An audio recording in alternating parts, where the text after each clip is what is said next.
안녕하세요. 정유국 목사입니다. 오늘은 출애굽 세 번째 시간으로 모세와 바로의 만남의 장면을 통해서 일어나는 사건들을 좀 나누어 보려고 하는데요. 지난주에 모세가 사명을 받았죠. 뭐였죠? 이스라엘 백성을 가나안 땅으로 인도하라는 것이었습니다. 그런데 모세가 이제 애굽으로 왔습니다. 그리고 바로 왕 앞에 섰습니다. 그리고 바로 왕에게 아론과 함께 갔죠? 아론이 그의 형 아론입니다. 아론이 함께 가서 바로에게 얘기를 합니다. 바로 이스라엘 백성들, 히브리인들을 이제 내보내라. 하나님께 예배하겠다. 예배해야 된다. 하지만 바로는 어떻게 해요? 내보내지 않습니다. 그때 당시 이 바로는요, 이스라엘 백성들을 히브리인들을 내어줄 수 없는 상황이라고 봐도 무방할 것입니다. 인구가 200만이나 되는 그 인구를 한 번에 다 내보내주면 나라 전체가 흔들릴 수 있기 때문에 그렇죠. 그러니까 바로도 당연히 안 된다고 얘기하겠죠. 그래서 모세가 그렇게 하면 하나님께 혼나는데 하면서 내려졌던 게 무엇입니까? 바로 10가지 재앙입니다. 10가지 재앙입니다. 한 가지씩 살펴볼 텐데 피, 개, 이, 다, 악, 똑, 우, 매, 장, 이렇게 10가지 재앙입니다.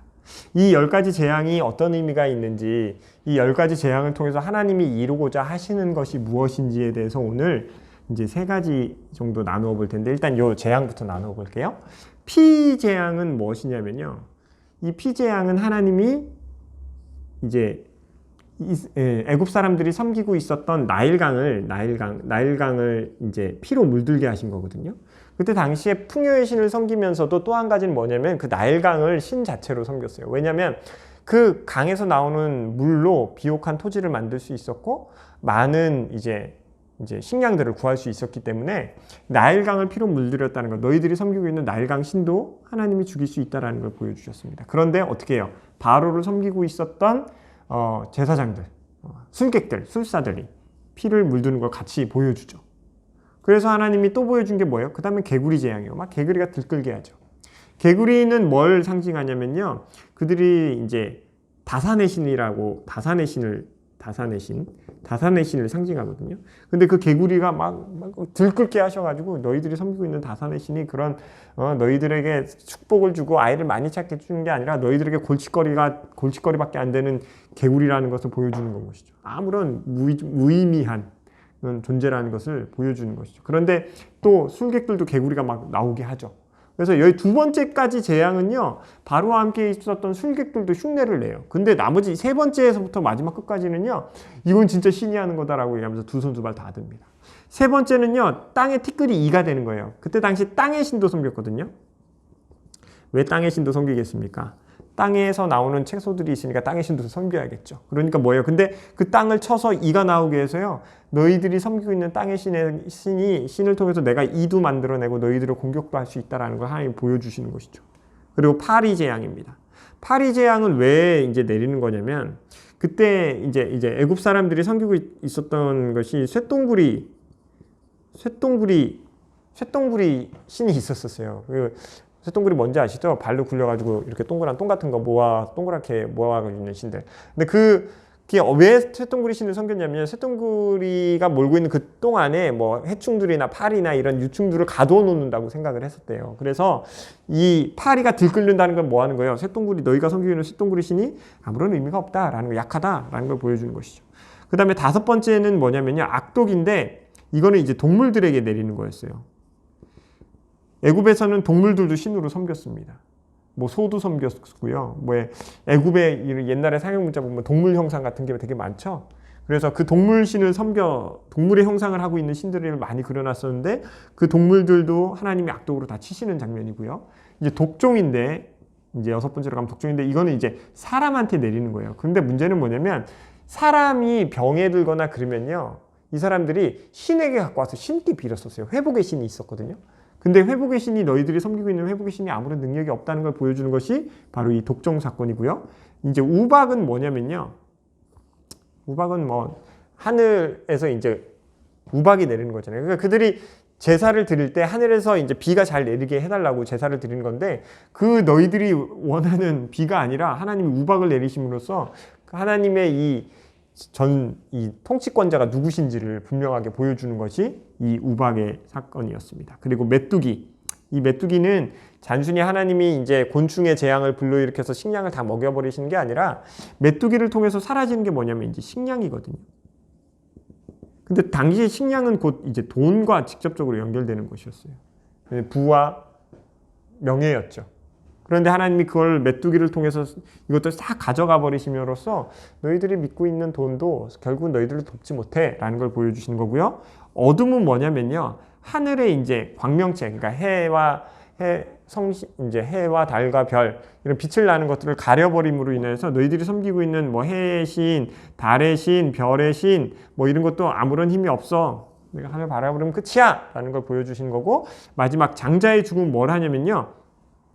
생명의 주권이 누구에게 있는지 분명하게 보여주시는 거예요. 당시 애굽은요 여러 가지 우상을 섬기고요 본인들이 신인 것처럼 얘기했어요. 신은 곧 뭘 얘기하냐면요 생명의 주권자거든요. 그래서 이제 바로가 막 이스라엘 백성들 히브리인들을 막 노예화 삼고 그들의 생명 여타권을 자신이 있는 것처럼 했지만 생명의 주권은 너희들에게 있는 게 아니야. 너희들의 장자를 내가 다 데려감을 통해서 생명의 주권이 누구에게 있는지 보여주는 것이 바로 이 장자의 죽음입니다. 그런데 이 장자의 죽음에서 우리가 꼭 기억해야 되는 절기가 하나 있어요. 뭐죠? 바로 유월절입니다. 유월절 되게 중요하죠. 왜 중요한가 하면 구약에 나타나 있는 예수 그리스도를 예표하는 뚜렷한 사건 중에 하나가 바로 이 유월절 사건이기 때문에 그렇습니다. 유월절은 의미로적으로 따지자면 이제 뭐 넘어갔다, 유월됐다 이런 의미죠. 뭐예요? 원래는 이스라엘뿐만 아니라 애굽에 사는 모든 민족에게 내리는 것인데 하나님이 한 가지 약속을 하시죠. 집에 이렇게 집이 있으면 집 문설주, 이 문설주에 뭘 바르는 거예요? 어린 양의 피를 바르면 어린 양의 피를 바르면 뭐예요? 여기를 천사가 지나가다 어린 양의 피를 보고 넘어가는 거예요. 그래서 유월됐다 해서 유월절이 나온 거거든요. 그래서 구약 시대의 이 열재앙 안에 마지막에 이 생명의 주권을 보여주시면서 심판이 있지만 하나님의 징계, 하나님의 진노 아래 심판이 있지만 뭐도 있다는 거예요.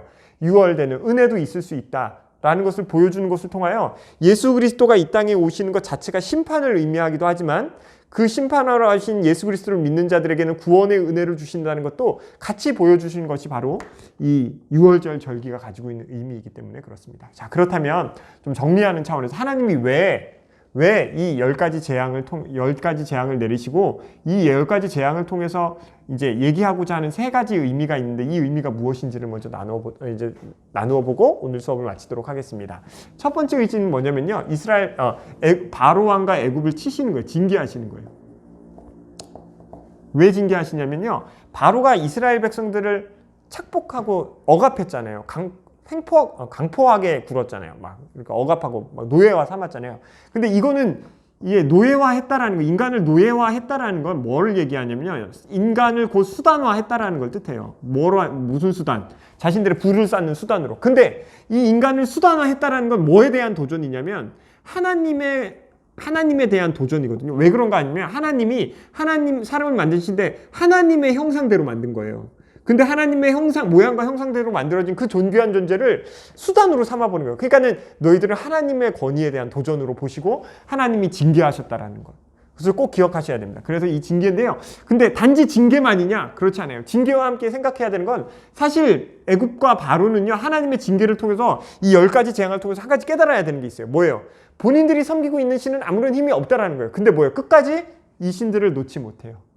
그리고 하나님을 선택하지 못해요. 하나님을 찾지 못하고 결국에 뭐예요? 이 징계함을 통해서 홍해 안에서 이제 죽임을 당하게 되는 사건을 그리고 있는 것이죠. 그래서 무조건 징계를 했을 때요, 하나님이 무섭게 때리기만 하시고 막 이제 다 하시는구나 아니라 사실은 바로와 애굽에게 아주 큰 기회가 될 수도 있었다는 것을 같이 기억해 주셨으면 좋겠습니다. 그 다음에 두 번째 의미는 뭐냐면 하나님이 약자들을 돌보시는 하나님. 언제나 하나님의 마음과 눈과 손은요, 약자들의 편에 서 있는 것 같아요. 이스라엘 백성들에게 율법을 주실 때도 항상 너희들 주변에 가까이 있는 가난한 자들을 돌보라고 얘기하시죠. 심지어는 이제 곡식을 소추할 때도 밭에 일편을 남겨서 여행객들이나 다른 사람들이 먹을 수 있도록 남겨두라고 하시죠. 그래서 하나님은 언제나 가난하고 힘들고 억압받는 자들에게 그 눈이 가 있습니다. 그래서 이 열재앙을 통해서 우리가 하나님이 이스라엘 백성, 노예화되어 있는 사람들을 구원하시는 장면이기도 하지만, 이 구원하시는 장면을 통해서 우리가 또 한 가지 같이 생각해야 되는 건, 하나님이 정말 가난하고 힘든 자들과 함께하기를, 그들과 함께 그들을 돌보시는 하나님이시구나. 그러면 그 모습을, 이 열재앙을 읽은 우리도 그 모습을 그 하나님을 깨달았다면 우리의 삶 안에서도 뭐 해야 돼요? 가난하고 소외된 자들을 항상 돌보는 일을 하는 것이 우리가 하나님의 편에 서는 일임을 기억했으면 좋겠습니다. 그리고 마지막 세 번째, 이 마지막 세 번째 의미는 무엇이냐면, 이 열재앙을 통해서 하나님이 목적에 이루고자 하시는 세 번째 목적은 하나님의 영광을 위해서요. 하나님의 영광. 말씀에 보면요, 하나님이 이 열재앙을 통해서 만 백성이, 모든 열국이 내가 하나님이 유일하신 하나님이심을 깨닫게 하겠다라고 선포하십니다.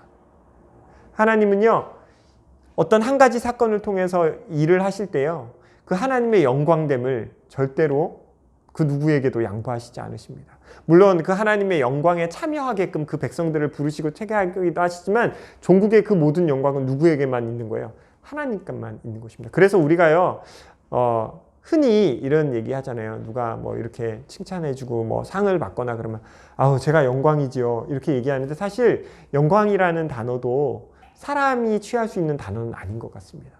영광 자체는 오로지 하나님만 받으실 수 있는 그런 단어인 것을 같이 기억해 주셨으면 좋겠습니다. 오늘 세 번째 시간에서 바로와 이제 모세가 이 10가지 재앙을 통해서 하나님이 어떤 것을 얘기하고자 하시는 건지를 나누어 보았는데, 세 가지 꼭 기억하시면서 징계와 구원과 또 하나님의 영광, 그래서 기억하시면서 우리의 삶 안에서도 혹시 내가 가지고 있는 우상들, 나도 여전히 섬기고 있는 이스라엘 백성들처럼, 바로와 애굽 사람들이 섬기고 있었던 이런 재앙들이, 우상들은 없는지 또 한번 좀 살펴보았으면 좋겠습니다. 그것이 우리 안에 계속 남아있다면 결국 하나님의 징계가 있을 것이고요. 물론 징계 안에서도 하나님의 구원이 나올 수 있지만, 그 징계들을 우리가 그냥 아파하는 쪽으로, 또 하나님 저 이거 절대로 못 내려놔요 하는 쪽으로 가는 것이 아니라, 하나님이 지적하실 때 우리의 내면에 숨어져 있는 것, 우리의 이성 안에 있는 것이 아니라 우리의 그 이성이라는 수면 아래 저 밑은 바닥에 앉아있는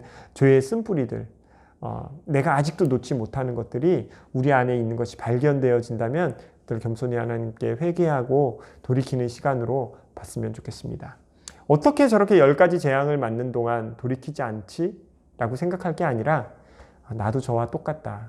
내가 이스라엘 백성이 아니라 내가 바로 바로고 내가 바로 애굽 사람이다 라는 생각을 이 열재앙을 통해서 한번 좀 되돌아보는 우리가 되었으면 좋겠습니다. 오늘 제가 준비한 건 여기까지고요. 다음 시간에 뵙도록 하겠습니다. 감사합니다. 샬롬.